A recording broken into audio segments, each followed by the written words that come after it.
여러분 안녕하십니까? 사이판 시즌2 진행을 맡고 있는 CBS의 변상욱 기자입니다. 이단 사이비에 빠진다는 것은 무엇을 의미하는 걸까? 라고 할 때 간단하게 생각하면 이단 사이비에 빠진 그 한 개인이 자신의 삶이 학생이면 학업이 중단되고 직장이면 다니던 직장을 중단하게 되는 경우도 있고 이렇게 한 개인의 피해로 생각할 수 있지만 사실은 그 개인이 속한 가정이 서서히 무너지고 그 개인이 속했던 교회가 흔들리고 이런 것까지도 사실은 우리 사회에서 흔히 벌어지고 있는 일입니다. 그래서 CBS가 사이판 시즌2를 열고 신천지 등 모든 이단 사이비와의 전쟁을 계속 수행하고 있는 것입니다. 오늘은 신천지 편입니다.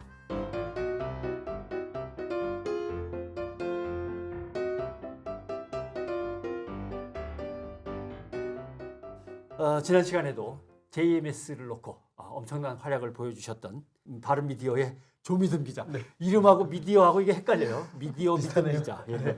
그다음 기독교 표탈뉴스에 역시 정윤석 기자 나오셨고요. 그다음에 CBS의 송주열 기자 나와 있습니다. 사이판 송주열 기자입니다. 네. 그다음에 역시 서울 야고보 지파의 히로인 출신이신 히로인.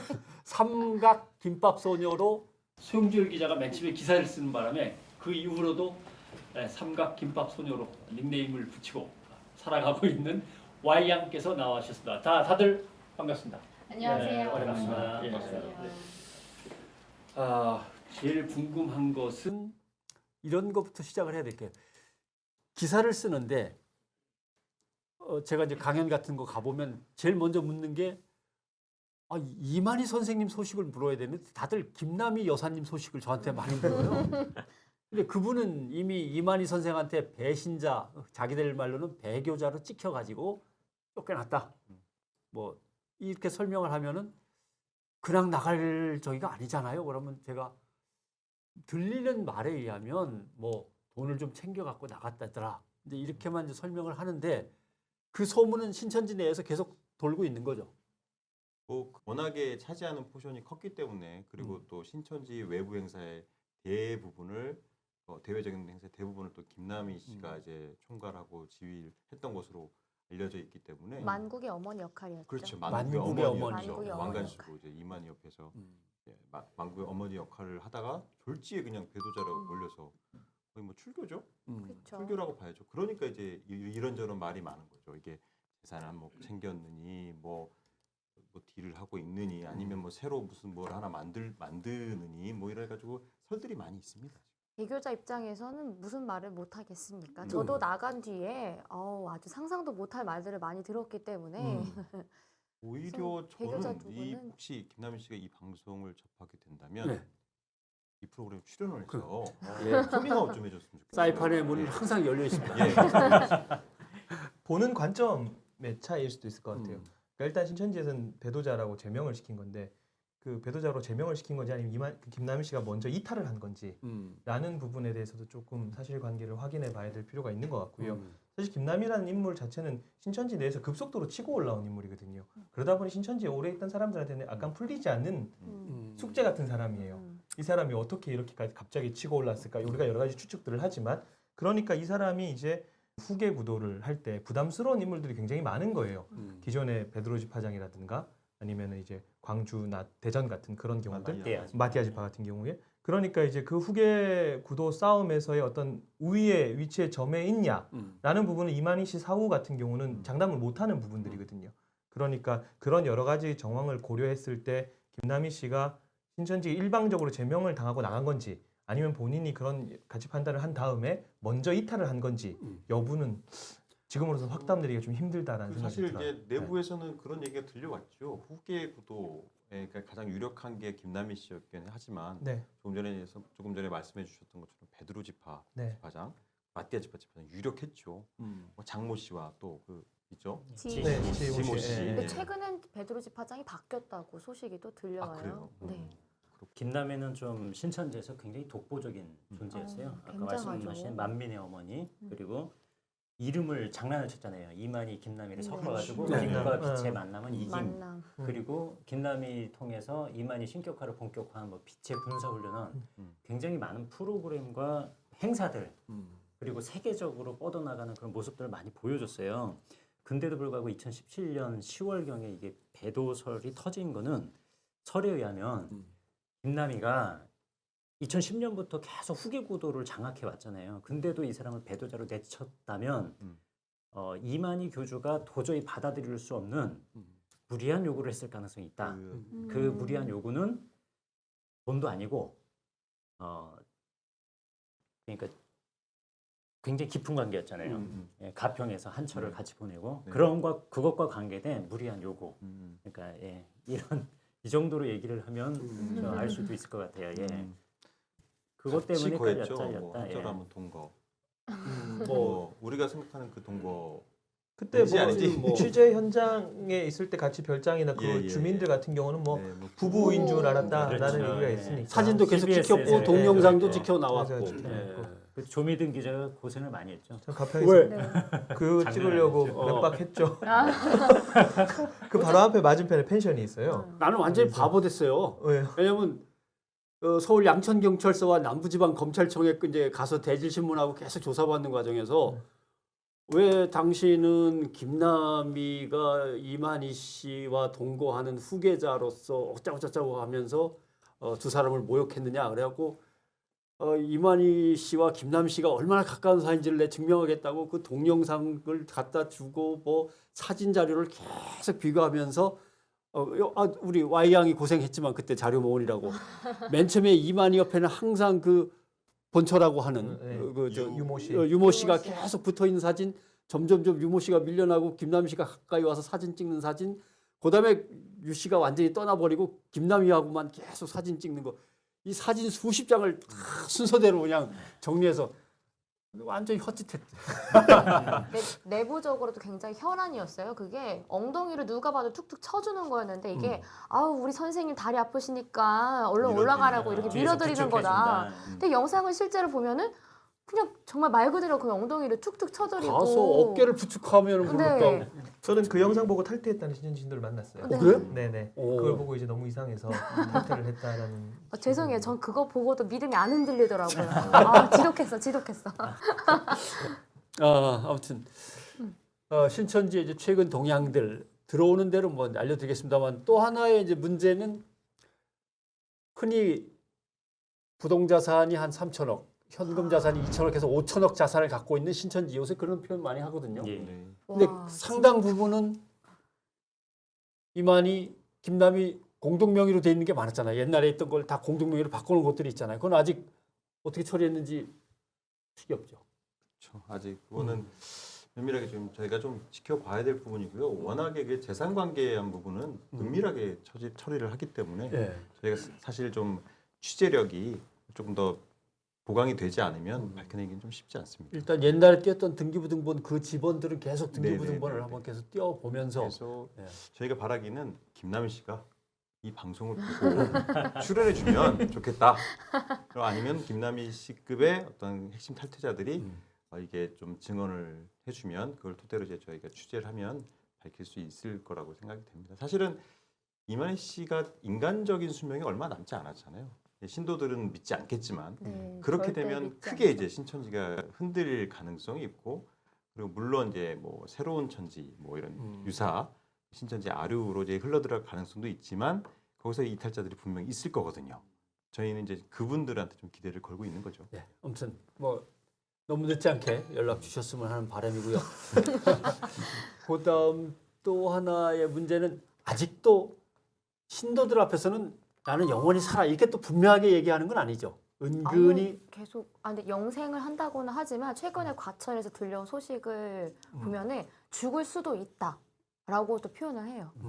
그들이 죽을 수도 변개를 하고 있는. 하나님이 변개. 죽으라면 죽을 수 있다. 네, 나는, 죽으라면 죽을 네. 수도 있다. 네, 이런 거는 솔직히 말도 안 되는 얘기죠. 신도의 입장으로서는. 근데 그렇지만 아무리 과천에서 윗선들이 죽을 수도 있다. 하나님이 죽으라고 하면 죽을 수도 있다라고 말을 하지만 그래도 아니다. 우리 선생님은 날로 거듭해 나가시고 튼튼하시고 우리는 얼른 새 형을 덧입어서 너희들이 손가락질하는 모든 사람들 다 혼내줄 거야. 이러한 기대를 가지고 더 열심히 포교를 하고 벌써 한 몇 년 전부터 그 얘기가 나왔어요. 그러니까 하나님이 죽으라면 죽을 수 있다. 옛날에 그 피리수첩의 유명한 문구가 예, 있잖아요. 하나님께서 예. 살라고 하면 살 살 것이고. 거고. 예. 신도들은 그렇게 믿고 있는데, 그러니까 고마우면 막걸리 받아주겠지. 그렇죠, 예. 말장난이죠, 말장난. 네. 이거 말장난이고요. 실제로 10년 정도 신천지에 있다가 나온 사람하고 대화를 했을 때 그 사람이 견디기 가장 힘들어하는 게 뭐였냐면 육체 영생이 판타지였구나. 이거 완전 허구였구나라는 걸 깨달으니까 살아갈 힘을 못 받겠대요. 너무 허무하다는 거예요. 그러니까 이거는 신천지의 핵심인 거죠. 근데 이 멘트 때문에 흔들릴 신천지 신도들도 분명 있을 거라고 생각을 해요. 아마 자꾸 바뀌네 이러면서. 우주가 죽으면 실제로 그 안에서 자살할 것이라는 그러한 예측도 하고 있어요. 상담소 입장에서는 아마 자살하지 않을까. 왜냐면 그것만 바라보고 일부는 돌 이랬으니까요. 충동에 휩싸일 수도 있는 거죠. 신천지란 집단 자체가 사실은 그 어떤 위험군에 속해 있는 그렇죠. 거예요. 사실은. 예, 자살 자살 위험군에 위험군에 속해 있는 거예요. 예. 오늘은 지난번에는 JMS와 이제 미투 성폭력 문제를 다뤘고 오늘도 뭔가 조금은 그런 문제와 가까운 문제입니다. 최근에 신천지 신도인 한 남자가 징역 20년형을 이제 선고받았습니다. 근데 놀랍게도 한 여성을 살해했는데 자기가 사귀던 여성이었고 그 여성 역시 신천지 신도였다. 이 얘기 때문에 이 부분을 취재를 했던 것인데 자, 취재한 이제 기본 스토리는 우선 송 기자가 설명을 해줘야. 네, 참고로 이제 알려드려야 될 것 같은데 지난 4월 2일이죠. 대법원 확정 판결이 나면서 이제 세간의 관심을 모았던 건데요. 대법원 일부가 그 살인, 시체 은닉 혐의로 45세 손모 씨에게 징역 20년형을 선고한 원심을 확정한 판결입니다. 이게 국민참여재판으로 이루어졌어요. 그게 이제 살인이냐 사살이냐 뭐 그거였는데 특정 종교 여기서는 신천지를 얘기합니다. 신천지 교인 손 씨가 지난 2015년 9월 10일과 11일 이틀 동안 경기도 가평군의 한 도로에서 연인 관계이던 A 씨를 살해한 뒤 포천시 한 야산에 시체를 버린 혐의에 대해서 이제 재판이 이제 갑론을박이 벌어졌는데 이게 손 씨는 같은 교인인 A 씨가 자신의 어떤 사실혼 사실을 알게 된 뒤 헤어지지 않으면 교단, 그러니까 신천지 교단에 신천지에 알리겠다고 하자 범행을 저지른 것으로 조사가 됐습니다.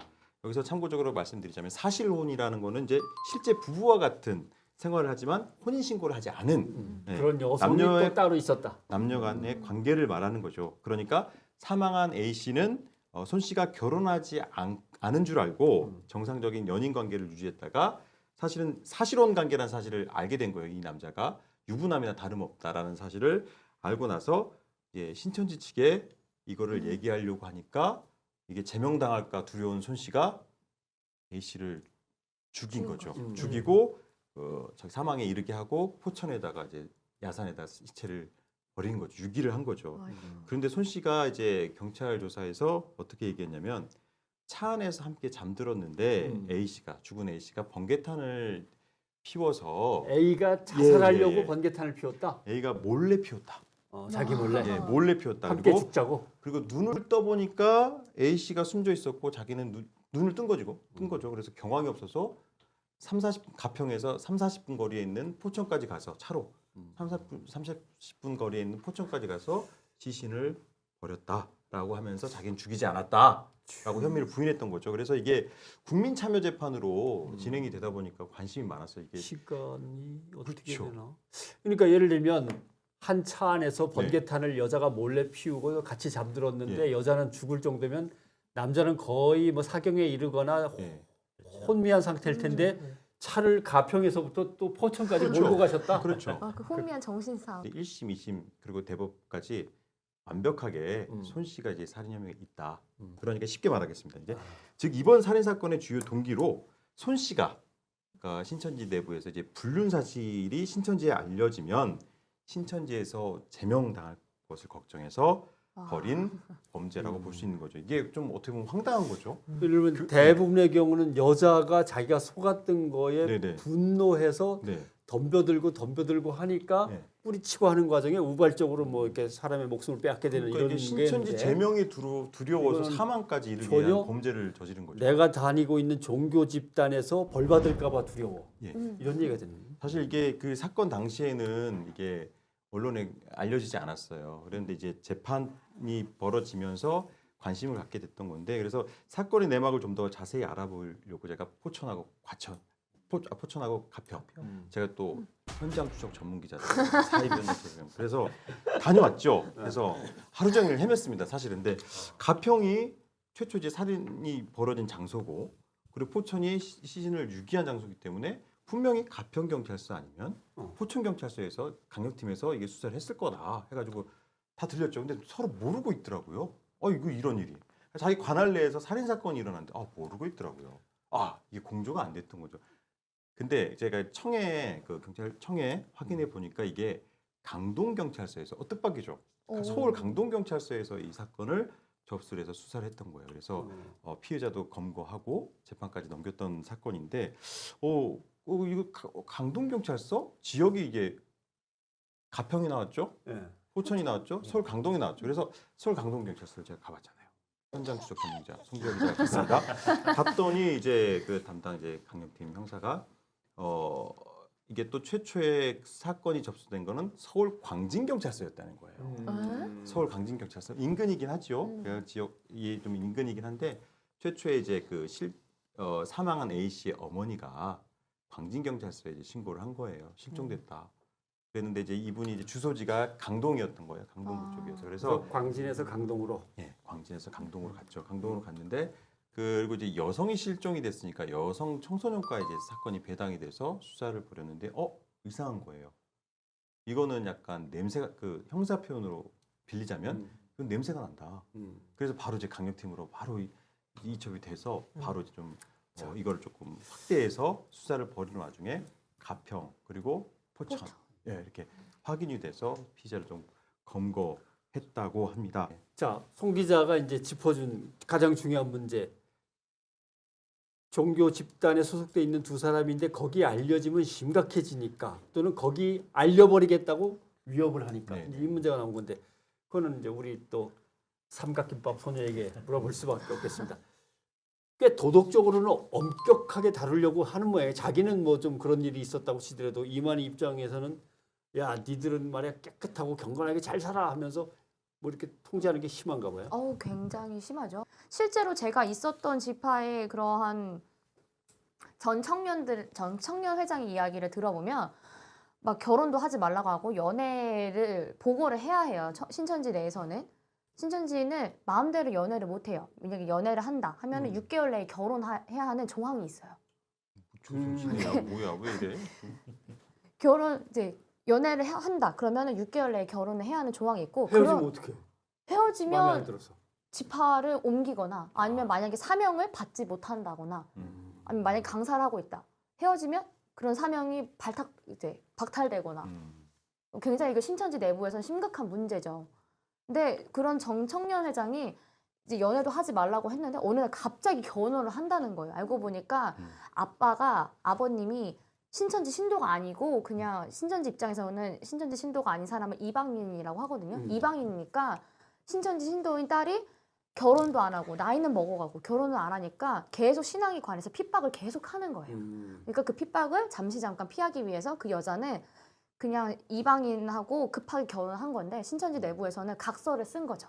제가 이 이방인 남편을 반드시 전도하겠습니다. 안 하면 제가 출교까지 감안하겠습니다. 하고 그렇게 해서 결혼을 허락받고 청년회장에서는 자리를 내려놓고 한 거죠. 근데 이게 너무나도 급속도로 결혼을 하다 보니까 그 청년회 내부에서는 굉장히 충격적이었다고 하고 이러한 사실 자체에 실족을 해서 그러니까 신천지 신앙이 실족을 해서 그 다음부터 갑자기 예배를 잘 안 나온다던가 이런 일이 허다했다고 해요. 근데 연애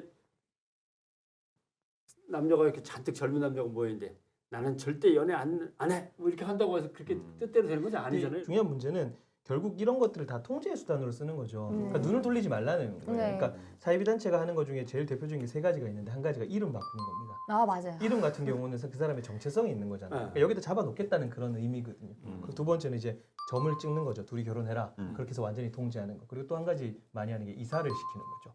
이 근처로 와라. 물론 기성교회에서도 이렇게 좀 하는 부분들이 있지만 뭐 특별히 좀 강조해서 하는 것들이 이제 이름 바꿔주고 그 다음에 결혼 상대 점 찍어주고 그 다음에 근처로 와서 살게 하는 그런 것들이 뭐 몇 살까지 몇 살부터 몇 살까지 결혼하면 안 되고 뭐 우리 선생님의 연애관은 이렇고 이게 중요하다기보다는 그렇게 하는 이유 그렇게 하는 목적에 우리가 좀 말로는 그렇게 하지만 예, 이래라. 예. 일 열심히 이래. 해라. 결국에는 이제 딴 데 눈 돌리지 말고 네. 우리가 정한 그 틀 안에 살아라. 근데 예를 들면 우리도 늘 보지만 신천지 젊은 친구들은 뭐 밤늦도록 그냥 뭐 봉사활동이라는 핑계로 이것저것 일해야 되고 뭐 난리를 치잖아요. 거리에서 전도한다고 같이 다니고 그러다 보면 이 정이 들겠더라고. 근데 뭐 집에 바래다 주거나 숙소까지 같이 오거나 뭐 밤에 계속 같이 다녀야 되는데 그게 야 쉽지 않을 것 같은데. 시청자 여러분들이 볼 때는 지금 이게 삼각김밥 소녀 얼굴이 삼각김밥 이미지가 더 CG로 지금 들어가기 때문에 얼굴을 확인 못하실 텐데요. 굉장히 미인입니다. 그래서 미인이고 예 목소리도 어디 구슬 굴러가듯이 아주 그래서 터지는 무슨 얘기하려고 때문에 스케치 분명히 분량을 예, 신천지에서 잘 아, 받으시는 예 그래요? 분명히 아 후끈거리네. 예 분명히 좋아하는 남자가 있었을 것 같고 예 뭐 있었을 것 같은데 그러면 강사건 더욱 낫네. 이만희 씨 얘기를 구역장. 접고 여기서 Y 소녀의 흑역사 얘기를 가보자고. 아니 저는 진짜 열심히 일했어요. 정말 열심히 일만 했어요. 근데 주변에 그런 얘기 같은 것들을 많이 들어요. 그리고 제가 속했던 지파의 지파장은 아예 이렇게 막 얘기했어요. 11시가 넘는데 어떻게 남녀가 집을 데려다 줘야 돼요?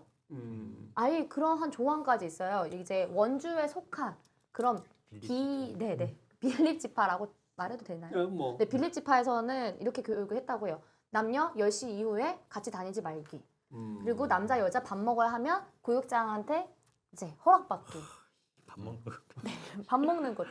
근데 제가 속한 지파에도 지파장이 그렇게 교육을 했었어요. 10시 이후에 꼭 남녀가 같이 다녀야 합니까? 그리고 남자 여자가 같이 붙어 있으면 꼭 일이 안 됩니까? 여자 남자 이렇게 일을 해도 되는 거 아닌가요? 그러니까 남녀가 함께 있으면 정분이 드는 거 너무 자연스러우니까 되도록 그러지 말라고.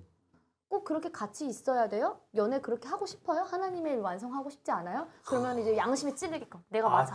내가 여기 연애하러 왔나? 좀 찔리네. 그러니까 우리 선생님은 막 신발도 막 10mm 큰 거 신으시면서 10mm 왜 큰 거 신냐고 하면은 이동할 때 빨리 이동하려고. 축지법 아니면 뭐라 그래야 돼? 가서 축지법 배우라고 하면 딱 아니 큰 신발을 신으면 이동이 더 빨라지지 힘들지 않아요? 그러니까 빨리 신고 벗으려고. 빨리 신고 신고 벗으려고. 벗고 이동할 때. 네, 이동할 때 빨리 신고 벗으려고. 우리 선생님은 그렇게 섹시하네요. 일을 하시는데 슬리퍼를 신지. 그리고 라면 국물 하나로 막 3끼를 버티시면서 그렇게 일하시는데 여러분은 연애를 하고 싶냐고. 이러면은 막 양심이 가책이 그렇게 올 내일 수가 모레면 없어요. 90 되시는 양반하고 68 청춘들하고 같냐고. 아름다운 청춘들이 사실은 그 당연한 건 이성을 찾는 거는 당연한 자연의 창조 섭리인데. 그러면 뭐 연애 뭐 못 만나게 한다고 못 하나 카톡으로 하거나 이렇게 문자질 그렇죠. 그래서 몰래 연애합니다. 카톡으로 몰래 연락을 하고 네네네네. 그 들키면 그건 또 들키면 보고를 해야죠. 근데 갑자기 이제 제가 있었던 지교에 있었던 일인데 제가 탈퇴를 하고 나서 이제 소식을 들은 거예요. 언니, 막 이렇게 알고 보니까 그 전 청년 회장이랑 어떤 자매랑 사귀고 있는 거예요. 근데 그 2년 동안 속이고 있었던 거죠. 근데 그 들키게 된 게 찬양팀 내부에 연습실이 있는데 거기서 어떠한 부녀의 지사님이 둘이 뽀뽀하는 걸 봤다는 거예요. 그런 데서 네, 그러니까 그 부녀의 지사님도 되게 화를 내시면서 어떻게 청년이 일을 해야지 어떻게 일을 안 하고 둘이 이렇게 연애를 말이 하고 이상하다. 있냐. 왜 젊은 남녀가 뽀뽀를 할 수 있냐 이렇게 일을 해야지 어떻게 이해가 안 청년 되는 관리를 어떻게 하길래 이런 일이 일어나냐 해서 그 청년 회장이 그 둘을 만나보니까 알고 보니 어느 정도 만나고 있는 상태였고 진전이 된 상태였고 결혼까지 약속했다는 거죠. 그래서 둘의 소식을 들어보니까 남자는 이제 가족이 신천지인이에요. 근데 여자는 홀로 신천지 신도 생활을 하고 있는 거예요. 근데 여자의 부모님이 이 여자가 신천지 신도니까 발각이 되니까 너 왜 계속 신천지 생활을 할 거냐. 근데 이 남편 될 사람이 그러니까 그 어머니 입장에서 사위 될 사람이죠. 사위 될 사람이 신천지 신도인 걸 몰랐던 거예요. 그래서 소교에 대해. 네, 사위 될 사람한테 우리 딸 좀 꺼내와 달라고. 아이고, 꺼내와 뭐야. 달라고.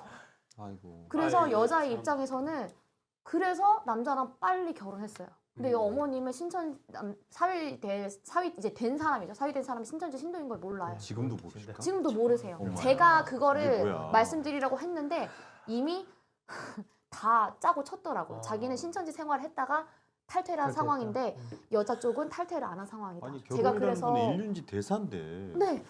결혼 갖다 장난치냐? 아니 근데 가면서 그러고 보니까 생각나네. 네. 예전에 부산인가 어디에서 그 남자도 먹고 살기가 너무 힘들어서 네. 결혼을 하고 아니다 여자가 그랬나? 그래서 남자를 버리고 도망가고 했던 일이 있었던 거예요. 그랬죠. 그분은 이제 사실 아들도 하나 있어요. 초등학생 아들도 혼자 키우고 있는데 도망간 거죠 엄마가. 그러니까 네. 그 여자 신천지 신도가 근데 그게 사랑 분명히 그 남자분은 그분은 이제 나오셨어요. 탈퇴하신 분인데 그 여자를 사랑했어요. 근데 그 여자는 그 남자를 이용한 거예요. 이용만. 예, 사명을 이어가기 위해서 후원자가 필요했던 거예요. 그래서 혼자 아들을 이제 키우고 있죠. 그럼 예. 둘 사이에 낳은 아이예요. 그렇죠. 남자한테 떠맡기고 자기 신천지로 네, 네. 들어버렸어. 사명자로서 열심히 살고 있죠. 그게 과연 인생의 의미가 있는 걸까? 그렇게 사는 것이 근데 참. 지금 얘기를 들어보면 이 정도 젊은 사람들끼리 그 잠깐 뽀뽀했다고도 이렇게 난리가 나는데 진짜 사실혼의 여성이 따로 있는데 그 여성 외에 다른 여성을 속여서 연애하다가 둘이 다시 싸우고 해서 보고가 되면 아우 이거는 심각한 거죠. 신천지 내부 입장에서는. 신천지에서는 아마 이런 사실이 발각되고 보고가 되면 그 이제 사실혼의 관계에 있었던 그 신천지 신도가 다시는 사명을 못 맡게 할 거예요. 그러니까 아까 그 얘기하시는 것 중에서 이 사람들의 사고 방식을 알 수 있는 거죠. 청년들이 어떻게 그럴 수 있어가 아니라 접근하는 게 일을 해야 되는 일을 사람들. 예. 그게- 연애를 하고 예, 있어? 연애를 하면 안 되고 일을 해야 되는 사람들이니까 그 사람들의 사고 방식이 거기 있으니까 이런 일이 벌어지면 절대 안 되죠. 들키면 이제 그러면 면담하러 가서 야단 맞고 네. 거기에 이제 상응되는 조치들을 이제 취하게 되는 거구나. 그리고 신천지에서도 청년회 모일 때 월마다 이제 모여요. 모이기 전에 이제 청년부에서 서기가 이제 공지를 내려줘요. 지금 사귀고 있는 청년들 보고하라고. 자진 납세해라. 네, 자진으로 보고하라고. 보고하지 않으면 신고 기간이에요. 네, 보고하지 자진 않으면 신고가 나중에 내에 걸리면 네, 불이익이 있어요. 오. 사명이 정상 참작을 이제 신천지 내부에서는 사명이 곧 생명입니다라고 이렇게 교육을 하는 편인데 이제 사명을 맡지 않으면은 자신들이 그 안에서 선생님이나 하나님의 나라를 위해서 이루어가는 사명을 맡지 못하니까 그 사명을 맡지 못한다는 거는 신천지의 그 생명이 죽어간다는 거죠. 신천지에 빠져서 집에서 나와버린 친구들이면 부모님을 모시고 결혼할 수 없는 처지도 있을 거 아니야. 그래서 그러니까- 동거? 동거까지 아니지만 실제로 이제 시위하시는 부모님들이랑 만나보면은 너무 시위를 열심히 하다 보니까 그 아드님이 신천지 신도였거든요. 그냥 빨리 결혼해서 집을 나간 거예요. 언제 결혼한지도 모르고 그냥 아들이 딸을 부모 동의 출산했어요. 없이도 그러니까 그 손녀 결혼할 수 얼굴도 있으니까, 모르고 성인이 되면. 계속 그냥 그 부모님을 시위할 수밖에 없는 거예요. 하나의 핍박에 그 피하는 방법으로 결혼이 있죠. 저도 생각 안 해봤던 건 아니거든요. 특히나 이제 뭐 물론 아들 자식이나 딸 자식이나 똑같이 그 사랑해서 낳은 자식들이니까 그렇긴 하겠지만 딸을 가진 부모님들은 더 그게 걱정이 많으시더라고요. 그러니까 내부에 있으면 정신이 어떻게 되는지 진짜 미혹의 영이 이렇게 무서운지 모르겠지만 그냥 결혼과 연애는 그냥 하나의 수단일 뿐이에요. 신앙을 지키기 위한. 그러네요. 뭐 누군가는 사랑한 사람과 한평생 살면서 뭐 자기가 하고 싶은 걸 하는 거다라고 하지만 신천지 신도가 된 이상 사명이 먼저지 그냥 연애랑 결혼은 그저 그냥 신앙을 지키기 위한 수단일 뿐. 그러니까 강사나 전도사가 자기의 전일 사명을 이어가기 위해서 그냥 뭐 이제 스폰서 배우자가 필요하다. 그런 거죠. 이미 결혼하에 있는 사람들도 이만희 씨가 갈라서라라고 설교를 하잖아요. 하나는 이제 그렇지. 흔히 얘기하는 바벨론 망하는 땅, 하나는 이방인. 신천지. 그럼 뭐 이 계속하면 어떻게 했느냐? 니야 천국 가든지 내야 살아야겠다 이렇게 얘기를 했거든요. 그러면서 갈라서라 신도들은 아멘. 그럼 그런 걸 들은 이제 뭐 교주의 말 한마디가 그 사람들한테 교리니까 그렇게 듣고 신도들이 돌아갔을 때 하는 행동은 뭐 뻔한 거죠. 또 이 사람들은 구원을 받으려면 왕노릇하는 제사장이 되려면 14만 4천에 들어가야 되는데 이미 숫자는 많아졌고 얼마 전에는 입맞을 시험까지 치렀잖아요. 그러니까 그 안에 들어가기가 쉽지는 않아요. 네. 그러면은 결혼과 연애를 수단화해서 자기보다 윗급에 있는 남자 사명자들, 여성의 경우, 그러니까 전도사급, 구역장급에 있는 사람들과 결혼을 하면 14만 4천 들어가는 수단으로서 아주 쉽게 무임승차를 할 수 있는 경우가 생겨요. 패밀리 포인트를 이용하는 거네. 네, 그러면은 이 강사 전도사들이 사실 사회에 나오면 아무 능력이 없는 사람인데 이 안에서는 14만 4천에 들어서 나중에 제사장이 될 존재들이에요. 그래서 급이죠. 인류의 모든 돈이 한국으로 몰려가지고 자기는 영적, 그러니까 열대 끌 정도의 재력가가 될 사람들로 보는 거예요. 이 사람들이 그 어떤 위계에 의한 문제들이 생길 가능성이 굉장히 많아지는 거예요. 그러니까 제이미스랑 굉장히 차원이 다르거든요. 제이미스는 남자 알기를 우습게 알아요. 여성 신도들이요. 오로지 교주만 바라보는데 신천지는 윗급 선으로 올라간 사람들, 강사급, 말씀을 잘 가르치는 사람이 최고예요. 예. 요 친미가 결혼에 이용되면 아무것도 갖지 않은 사람도 위력을 행사할 수 있는 구조다라고 보여요. 그리고 또 이제 또 그 포교의 모든 게 지금 포교에 지금 포커스가 맞춰져 있잖아요. 신천지 같은 경우는 세를 불리고 그러면 조건부 시한부 종말론이기 때문에 그걸 조장하기 때문에 그럴 수 있는데 그러다 보니까 자꾸 기행적인 포교법이 나오잖아요. 그렇죠. 섹스전 그 돌싱들 특히 돌싱남들을 대상으로 접근을 하는 거죠. 왜 그 섹스전도 당했다고, 예. 섹스 포교 당했다고 젊은 이제 기자회견에 폭로하셨던 그 중년의 남성분 그분 그렇죠. 얘기를 들어보면 그런 외로움을 이용해서 접근을 해서 같이 이제 신천지 신도와 해서 처음엔 달콤했죠. 달콤했다가 점점 이제 본색을 드러내고 이제 관계가 깨지면 그때부터 이제 엄청난 거죠. 이제 서로 이제 적대시하고 보통 이제 그런 관계까지 가고 뭐 혼인까지 하는 경우도 있으나 사실 이제 요거는 조금 피해자 이게 사례별로 다를 수 있어요. 한 피해자에 따르면 재산을 노리고 또 접근하는 경우도 있다라고 해요. 그러니까 이게 정상적인 어떤 혼인이라는 거는 소중한 거잖아요. 굉장히 신성한 건데 어떻게 보면 그러니까 기본 교리 예. 자체를 모략에다 두고 있으니까 예. 거기에다가 14만 4천 명 성적순이라고 하는 또 압박감은 심하고 예. 또 정상적인 사회 구조 속에서 튕겨져 나와가지고 자기들끼리의 집단 생활이나 이런 게 많고 하다 보면은 어떤 변형된 비리나 또는 비위들이 막 여기에서 행해질지는 참 미리 짐작하기가 어려운 그런 상황인 것 같습니다. 자, 신천지 얘기를 뭐 하다 보면 끝은 없겠고 오늘은 도대체 신천지에서 사랑과 전쟁이 뭐간데 징역 20년이라는 것까지 나와야 되는가라고 하는 얘기였습니다. 그만큼 처음에 말씀드린 대로 한 사람이 빠진다는 것은 그저 그 한 사람의 문제가 아니라 가족의 문제고 그 사람이 속했던 교회의 문제고 그 사람이 누리고 있던 주변 사회까지도 다 흔들리는 문제이기 때문에 이런 이단 사이비에 대한 경각심을 우리가 계속 높여가야 되겠습니다. 예, 사이판 시즌 2의 세 번째 시간 오늘은 신천지 사랑과 전쟁 편이었습니다. 저희는 다음 주에 다시 찾아뵙겠습니다. 고맙습니다.